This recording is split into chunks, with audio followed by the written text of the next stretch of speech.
حضرت بشر حافی کا واقعہ میں نے پڑھا تو رونگٹے کھڑے ہو گئے۔ آپ کے اور واقعات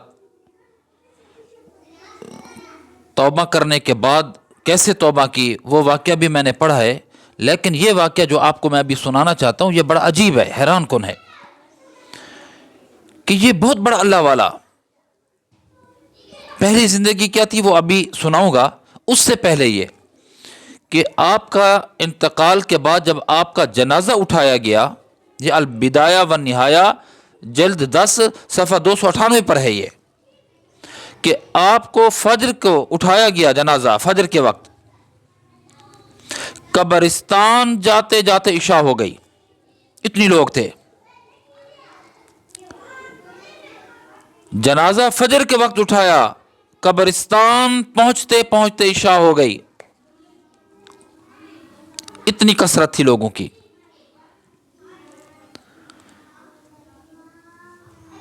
ابو علی امام علی بن المدینی اور ابو نصر التمار اور دیگر ائمہ حدیث نے چیخ چیخ کر کہا یہ بات فرمایا اللہ نے جو آخرت میں ان کو شرف بخشنا ہے وہ تو بخشنا ہے، دنیا کے اندر بھی اللہ نے ایسی عزت کم لوگوں کو دی ہے، یہاں ان کی عزت ہو رہی ہے، تکریم ہو رہی ہے۔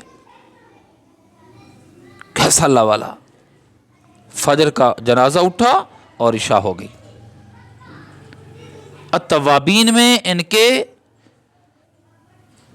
حالات لکھے ہیں کہ آپ پہلی زندگی میں مستی کی زندگی گزار رہے تھے، لاابالی پن، شراب کباب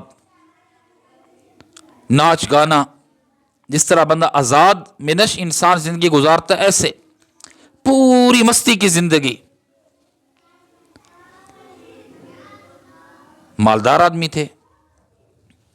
جب ایک دفعہ ایسا ہوا کہ یہ نشے میں دھت ہیں، دوست یار سارے، ان کی باندھی دروازے پر کسی نے دستک دی، وہ باہر نکلی تو دروازے پہ آنے والے نے ایک بات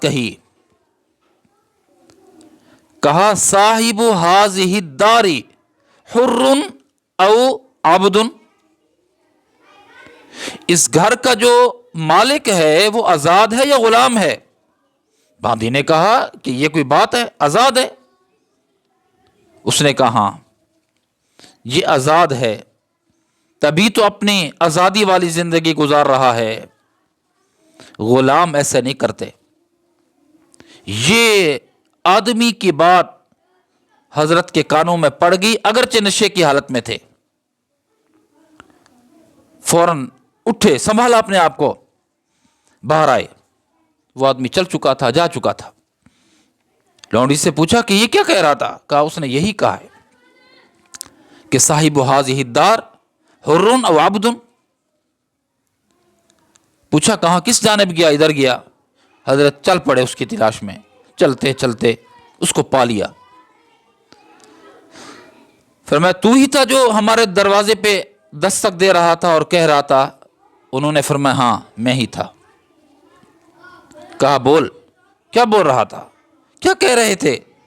اس نے کہا کہ میں نے یہ پوچھا کہ یہ گھر کا مالک غلام ہے یا آزاد ہے؟ تو جواب یہ ملا کہ یہ آزاد ہے۔ تو میں نے کہا کہ ہاں یہ آزاد ہے جبھی آزاد بری زندگی گزار رہا ہے، غلام تو ایسا نہیں کرتے، غلام کے لیے تو حدود و قیود ہوتے ہیں مالک کی طرف سے، یہ آزادی بھری زندگی ہے، یہ اللہ کا غلام نہیں ہو سکتا۔ تڑپ اٹھے اس بات پہ، تڑپ اٹھے، کہتے کہ فوراً گر پڑے اور اپنی گالوں کو زمین پہ رگڑنے لگے۔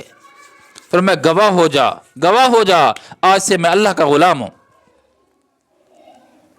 آج کے بعد کوئی شراب نہیں، کوئی نشہ نہیں، کوئی بری محفل نہیں، رقص و سرود کی کوئی محفل اور مجلس نہیں، ناچ گانا نہیں ہوگا۔ بس پکی سچی توبہ کی بشر حافی نے۔ حضرت بشر حافی نے جب توبہ کی نا، اس وقت ننگے پاؤں تھے، آپ نے عہد کر لیا اپنے ساتھ، فرمایا کہ میں ننگے پاؤں ہی رہوں گا۔ حافی کہتے ہیں ننگے پاؤں والے کو، بشر حضرت کا نام ہے۔ عمر بھر پھر ننگے پاؤں رہے۔ بھائی اللہ والے جب کوئی بنتا ہے نا، اس کو اپنے گناہوں سے پکی توبہ کرنی پڑتی ہے، اللہ سے پکی صلح کرنی پڑتی ہے، پھر یہ مقام ملتا ہے ولایت کا۔